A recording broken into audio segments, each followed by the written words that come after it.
आऊज़ुबिल्लाहिमिनश्शैतानिर्रजीम बिस्मिल्लाहिर्रहमानिर्रहीम। आज हमने पढ़ना है बेटा हमारा ऑब्स्टेटिक्स की जो बुक है LHV पार्ट फर्स्ट की, उसके पेज नंबर 75 से आज हमने पढ़ना है इन्वर्जन ऑफ यूट्रस, बच्चा दानी का उल्टा हो जाना। ये बेटा अक्सर औकात केसेस में हो जाता है जब बच्चा पैदा हो जाए और प्लेसेंटा भी अंदर ही हो या प्लेसेंटा बाहर आने के बाद भी अक्सर औकात जो है वो बच्चा दानी जो है ना वो वजाइना के रास्ते, पैदाइश के जो रास्ता है उससे बाहर निकल आती है, गोश्त का लोथड़ा सा। तो उसको कहते हैं इन्वर्जन ऑफ द यूट्रस। ये ख़तरनाक हो सकती है, इससे माँ की मौत भी वाक़ हो सकती है और इसका बरवक़्त जो है वापस अपनी असली हालत में जाना, उसको असली हालत में पहुंचाना इंतहाई ज़रूरी होता है। अगर ये नहीं पहुंचाएंगे तो पेचीदगी बन सकती है और माँ की मौत भी वाक़ हो सकती है। ये मैं दिखाता हूँ आपको किस तरह से ये बाहर आती है और किस तरह से इसको वापस इंटर किया जाता है। ये देखें पहले, ये देखें बेटा, ये है जो आपकी यूट्रस है, बच्चा दानी, उसका पैदाइश के रास्ते बाहर आ जाना। ये फर्स्ट डिग्री है बेटा। इसके अंदर जो ये फंडस होती है ना, ऊपर वाली ये जगह फंडस कहलाती है। मैं दिखाता हूँ आपको। ये जो जगह है ना बेटा, ये बच्चा दानी की, ये ऊपर वाली जहाँ मैं टच कर रहा हूँ, ये फंडस होती है। क्या होती है? ये फंडस होती है। तो इसमें देखें, ये जो है पहली स्टेज में ये फंडस थोड़ी सी इसमें डिम्पल पड़ेगा, ठीक है। दूसरी स्टेज में हो सकता है ये ज़्यादा ऐसे कर्व बने। तीसरी स्टेज में ये थोड़ी सी पैदाइश के रास्ते बाहर आएगी और फोर्थ डिग्री वाली में तो ये सारी की सारी ऐसे ये गुब्बारा सा बाहर आ जाएगा। ये बच्चा दानी है, यूट्रस है बेटा। ये देखें, इसको इस तरीके से पहले इसके ऊपर क्रीम लगाते हैं। ये बेटा हिबिटैन क्रीम होती है। ये क्रीम लगा के ना, एक तो ये चिकना करती है हिबिटैन क्रीम, और ये चिकना करने के साथ साथ बेटा इसको जो है ना जरासीम से भी बचाती है। तो ये हिबिटैन क्रीम लगा के ना बेटा, तो इसको हाथ के साथ ऐसे करेंगे अंदर, स्टेज ए में ऐसे, स्टेज 2 में ऐसे और स्टेज 3 में ऐसे मुक्का बना के, और इसको अंदर छोड़ के आ जाएंगे ऐसे नॉर्मल हालत के अंदर, ठीक है। ये इस तरीके से, ठीक है। ये मुख्तलिफ़ तरीक़ों की ये पिक्चर्स दिखा रखी हैं। लास्ट में ये मुक्का बना के अंदर ऐसे पूरा का पूरा छोड़ आएंगे ताकि ये अपनी असली हालत में दोबारा से पहुंच जाए। अगर ये ऐसे ही रही तो ब्लीडिंग भी इंतहाई हो सकती है, शदीद किस्म की, और माँ मर भी सकती है इससे। तो ये था हमारा बेटा इन्वर्जन ऑफ द यूट्रस। हम इसका बाकायदा आगाज़ करते हैं, सारा पढ़ते हैं, डेफिनेशन देखते हैं। कहते हैं after the delivery of fetus, जब बच्चा पैदा हो जाएगा, the uterus is turned inside out, तो बच्चा दानी जो है वो टर्न हो जाएगी, मुड़ जाएगी, इनसाइड अंदर की तरफ से, और आउट और बाहर निकल आएगी, अंदर से बाहर की तरफ निकल आएगी। तो इसके अंदर बेटा इनकम्प्लीट इन्वर्जन होता है, जिसमें पूरी तो बच्चा दानी बाहर नहीं आती, कुछ थोड़ा हिस्सा आता है। द फंडस इज डिम्पल्ड, मैंने फंडस दिखाया आपको, बच्चा दानी का जो ऊपर वाला हिस्सा है वो फंडस है और उसमें डिम्पल पड़ेगा जैसे गड़ा पड़ता है। Or the hole of the uterus passes through the cervix, यह सारी की सारी बच्चा दानी सर्विक्स से गुजर जाएगी, एंड लाइज इन वजाइना, और वजाइना में आ जाएगी। ये सैंड का लफ्ज़ जो है बेटा ये गलत डाल दिया इन्होंने, तो lies in the vagina, vagina में आ जाएगी, पैदाइश के रास्ते में आ जाएगी, जैसा कि मैंने तस्वीर में भी दिखाया। तो कंप्लीट इन्वर्जन में क्या होगा, सारी की सारी बच्चादानी बाहर आ जाएगी। The hole of the uterus is turn inside, सारी की सारी जो बच्चादानी है वो मुड़ जाएगी अंदर से, आउट बाहर निकल आएगी, एंड हैंग्स और लटक जाएगी आउटसाइड द वुल्वा, वुल्वा से बाहर लटक जाएगी। जो वजाइना है उसकी बाहर वाली बैरूनी जो सतह है, जो जिल्द है जो नज़र आती है, उसको वुल्वा कहते हैं, तो वहाँ से लटक जाएगी। ये कंप्लीट है, मैंने अभी दिखाया कंप्लीट और इनकम्प्लीट सारे केसेस दिखाए। काजेज़ क्या है, इसकी वजूहात क्या हैं बेटा, expression of placenta from the relax uterus, जो प्लेसेंटा है वो एक्सप्रेशन उसका जो है, जो रिलैक्स यूट्रस है उसकी वजह से, जो आपकी यूट्रस जो है बच्चा दानी रिलैक्स हो जाएगी बच्चा पैदा करने के बाद, और जो प्लेसेंटा है वो ज़ोर डालेगी, उसकी वजह से भी ये बच्चा दानी उल्टी हो सकती है। Pulling of the umbilical cord, और अगर अम्बिलिकल कॉर्ड खुदा ना खास्ता आपने खींच ली है और प्लेसेंटा बीच में अभी जुड़ी हुई थी, उससे भी यूट्रस जो है वो उल्टी हो सकती है। दिखाता हूँ मैं आपको, आपने पुल नहीं करना, उसको कभी भी खींचना नहीं है। ये देखें बेटा, प्लेसेंटा को आपने खींचना नहीं है। एक सूरत में जब आपको मुकम्मल अंदाज़ा हो जाए कि ये जो प्लेसेंटा है ये बच्चा दानी के साथ चिपकी हुई होती है, ये यहाँ से चिपकना इसका दूर हो गया है और अब बिल्कुल फ्री है, तो ये आप कॉर्ड खींच सकते हैं और खींचेंगे तो ये बाहर आ जाएगी, वरना आपने कभी भी खींचनी नहीं है। अगर आपने खींच दी तो आपकी फिर भी ये जो बच्चादानी है, यूट्रस है, ये उल्टी हो जाएगी। ये देखें, ये जो प्लेसेंटा है ये यहाँ पे जुड़ी हुई थी बच्चादानी के अंदर। अगर आपने पहले ही इस कॉर्ड को पकड़ के खींच लिया तो ये उल्टी हो जाएगी और बाहर आ जाएगी, और फिर से इन 4 कंडीशनों में से कोई ना कोई कंडीशन बन सकती है, जिसकी वजह से कोई ना कोई मसला पैदा हो सकता है। तो आपने ये जो वजह थी इसकी, एक ये भी थी कि आपने कॉर्ड को झटका दे दिया है या खींच लिया। इसको कहते हैं पुलिंग ऑन द अम्बिलाइकल कॉर्ड। आपने अम्बिलाइकल कॉर्ड खींच ली थी, या प्रेसिपिटेट अनअटेंडेड लेबर, या आपने जो है कहीं ऐसी डिलीवरी करवाई है जो अनअटेंडेड थी, जहाँ पर LHV या मिडवाइफ थी ही नहीं, और वहीं पर दर्दें होती रही हैं, उसकी वजह से भी ये बच्चादानी उल्टी हो सकती है। और सब म्यूकस फिब्रॉइड्स भी हो सकते हैं। सब म्यूकस फिब्रॉइड कहते हैं बेटा म्यूकस मेम्ब्रेन, मुंह की, नाक की, वजाइना की, पखाने वाली जगह की जो अंदर वाली पहली जिल्द है उसको म्यूकस मेम्ब्रेन कहते हैं, और उसके नीचे कोई रिसोली का हो जाना वो सब म्यूकस फिब्रॉइड कहलाता है। उसकी वजह से भी ये बच्चादानी उल्टी हो सकती है। ये सब म्यूकस फिब्रॉइड भी दिखाता हूँ आपको। ये देखें बेटा, ये फिब्रॉइड्स हैं मुख्तलिफ़ किस्म की, ये रसोलियाँ बनी हुई हैं। ये जो मेन है ना, ये सब म्यूकस फिब्रॉइड है। ये जो जिल्द आ रही है म्यूकस मेम्ब्रेन है बेटा, और इसके नीचे जो बनी है ये सब म्यूकस फिब्रॉइड है। ये और मुख्तलिफ़ किस्म की और भी फिब्रॉइड बनी हुई हैं इसके अंदर दिखा रखी हैं, लेकिन जो मेन है ये सब म्यूकस फिब्रॉइड है।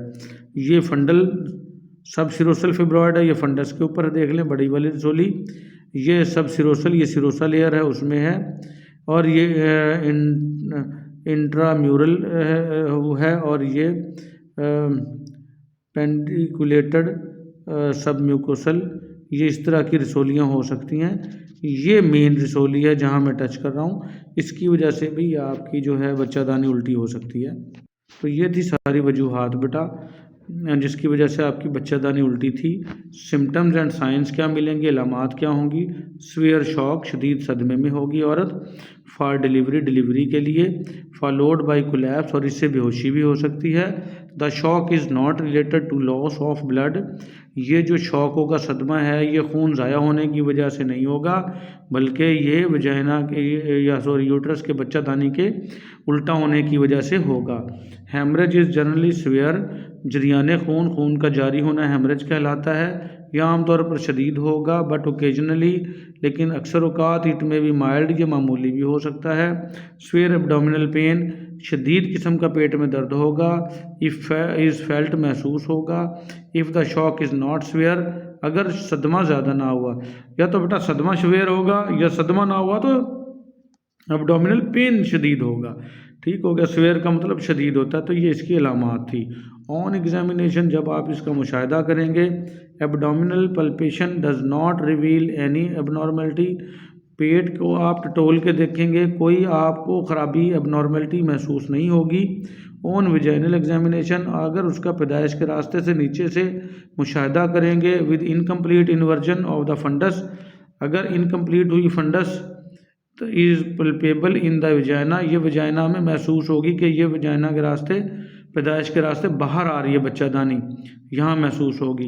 इनकम्प्लीट इन्वर्जन अगर हुई, ये बेटा ये इनकम्प्लीट इन्वर्जन, ये लफ्ज़ अलग अलग था, इन और कंप्लीट, यानी कि अगर कंप्लीट इन्वर्जन है, सारी की सारी बच्चादानी बाहर आ गई है। The fundus lies outside the vulva, fundus जो है वो वुल्वा से बाहर होगा। पैदाइश की जो जगह है, रास्ता है, उसे वुल्वा कहेंगे, वहाँ से बाहर निकल आएगा। And the placenta is undelivered, the placenta if undelivered, और अगर प्लेसेंटा अभी बाहर ना निकली हुई, is attach to the fundus, और ये फंडस के साथ ही चिपकी हुई होगी। ठीक है, यानी प्लेसेंटा और बच्चादानी सारी की सारी पैदाइश के रास्ते वुल्वा से बाहर आ जाएंगे। ट्रीटमेंट क्या करनी है बेटा, इसका इलाज क्या करना है। प्रोफाइलैक्सिस में एक्सप्रेशन ऑफ प्लेसेंटा और कॉर्ड्स मेथड, क्रेड्स मेथड, ये बेटा प्लेसेंटा या क्रेड्स मेथड जो है ये एक तरीकाकार है। मस्ट नॉट बी डन, ये नहीं करेंगे। When the uterus is relax, जब बच्चादानी रिलैक्स होगी, यानी उसमें बच्चा पैदा हो गया होगा, तो ये तरीका आपने नहीं करना। Gentle traction of the cord to deliver the placenta is undertaken after placental separation, कहता है gentle traction of the cord के अंदर जो झटका है, खींचना है उसको, टू डिलीवर प्लेसेंटा को बाहर निकालने के लिए इज़ अंडरटेकन, ये तभी करना है आफ्टर प्लेसेंटा सेपरेशन, जब प्लेसेंटा अलग हो चुकी हो तभी आपने उसकी कॉर्ड पकड़ के उसको खींच सकते हैं, ट्रैक्शन कर सकते हैं, अदरवाइज़ नहीं कर सकते। क्यूरेटिव इलाज क्या करना है कंप्लीट इन्वर्जन में? कंप्लीट इन्वर्जन मैंने बताया बेटा कि जो मुकम्मल चौथी स्टेज है, मुकम्मल पूरा वो बच्चादानी बाहर आ चुकी है, उसमें क्या करना है आपने? इमीडिएट ट्रीटमेंट, उसको फ़ौरन इलाज करना है। इफ़ इन्वर्जन अकर्स, अगर बच्चादानी उल्टी हो चुकी है in the presence of midwife, और मिडवाइफ मौजूद भी थी, उसकी मौजूदगी में उल्टी हुई है, the uterus must be replaced as rapidly as possible, तो बच्चादानी को दोबारा अपनी जगह पे डालना है जितनी तेज़ी से हो सके, जितनी जल्दी हो सके।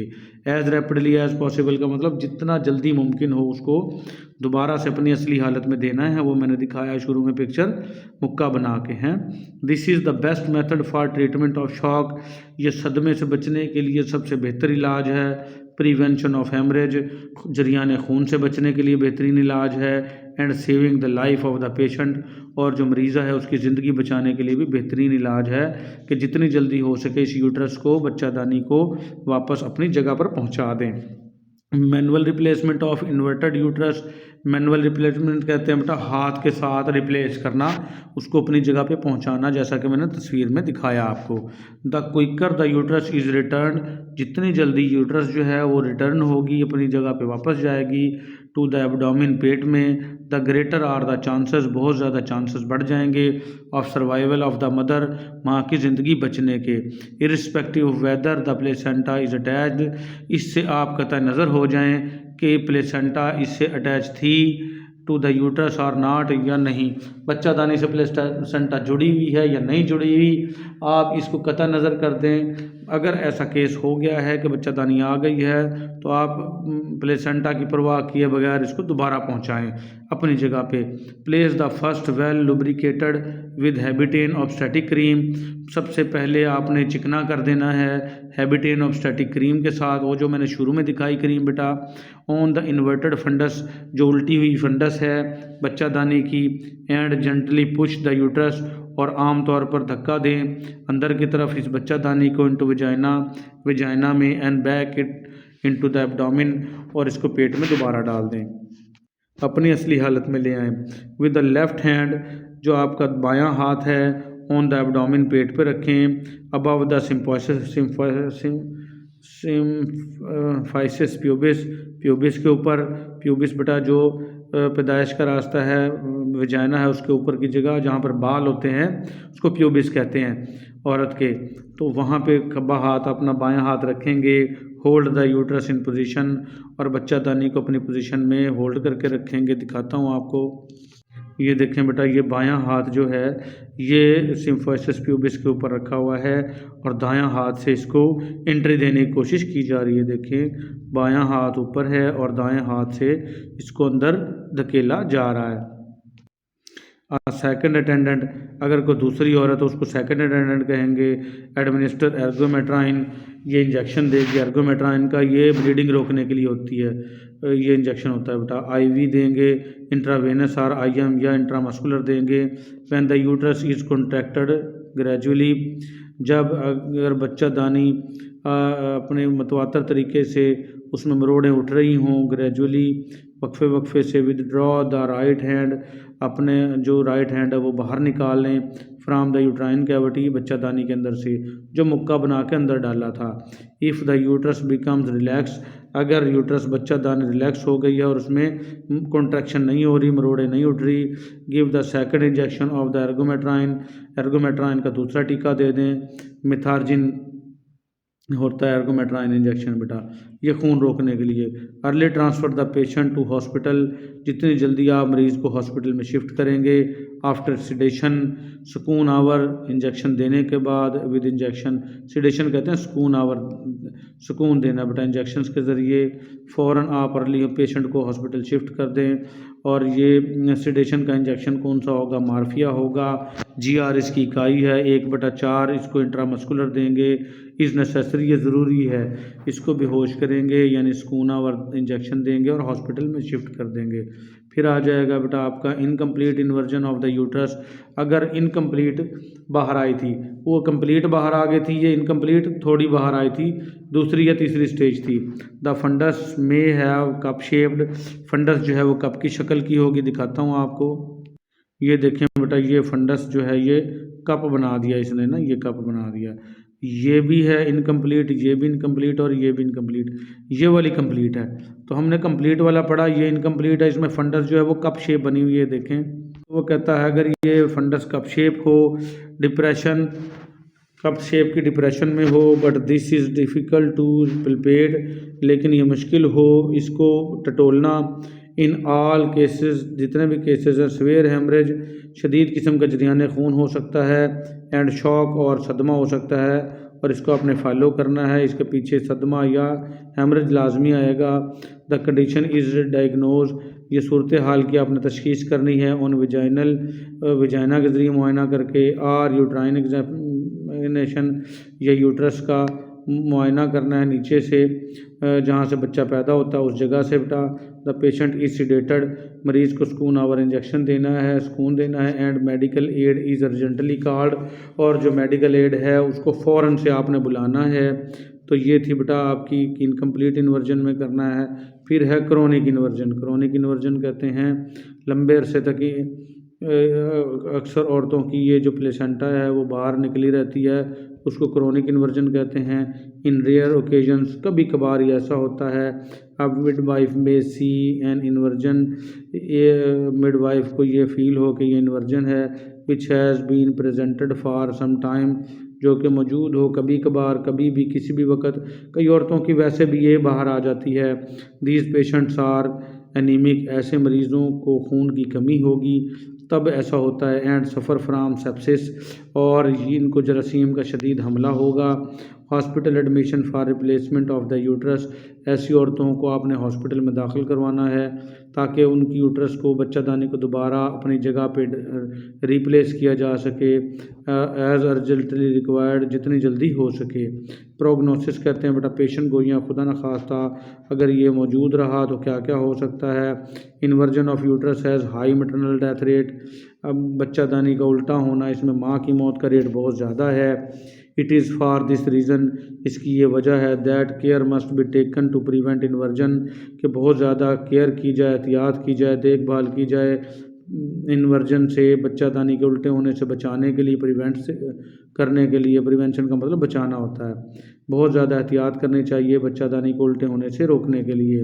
व्हेन इट डज अकर्स, लेकिन जब ये ऐसा हो भी जाए कि ये बाहर आ जाए प्लेसेंटा उल्टी होके, prompt replacement of the uterus, prompt कहते हैं फ़ौरन, उसी वक्त दोबारा इस बच्चादानी को रिप्लेस करना है। Is a life saving measures, और ये ज़िंदगी बचाने वाला काम हो सकता है। And rather than have a dead patient, और इससे पहले कि मरीज़ मर जाए। While a doctor is awaited, doctor के इंतज़ार करते करते। The midwife must courage, midwife को चाहिए कि वो हौसला करे। एंड अटैम्प्ट मैनुअल रिप्लेसमेंट, और हाथ से दोबारा बच्चादानी को वापस अपनी जगह पहुंचाने की कोशिश करे। मैनुअल का मतलब हाथ से पहुंचाना। If this can not be done, अगर ऐसा ना किया गया, the patient is sedated with injection morphia, तो मरीज़ को आपने सुकून आवर इंजेक्शन देना है मॉर्फिया का, जिसकी इकाई ग्रेड GR है, 1/4 देना है। And immediately transfer to the hospital, और मरीज़ को फ़ौरन हॉस्पिटल भेजना है आपने। यानी कि अगर मिडवाइफ दोबारा उसको रिप्लेस ना कर सके तो सुकून आवर टीका लगा के और फ़ौरन डॉक्टर के पास भेज दे ताकि माँ की जान बचाई जा सके। तो ये था हमारा बेटा आज का आज का लेक्चर हमारा prolapse of the umbilical cord. जो अम्बिलिकल कॉर्ड है उसका बच्चे की पैदाइश के रास्ते से पहले ही बाहर आ जाना, वो लेक्चर हम पढ़ेंगे अगली मरतबा बेटा। आज के लिए इतना ही, मिलेंगे अगले लेक्चर में। अल्लाह हाफ़िज़।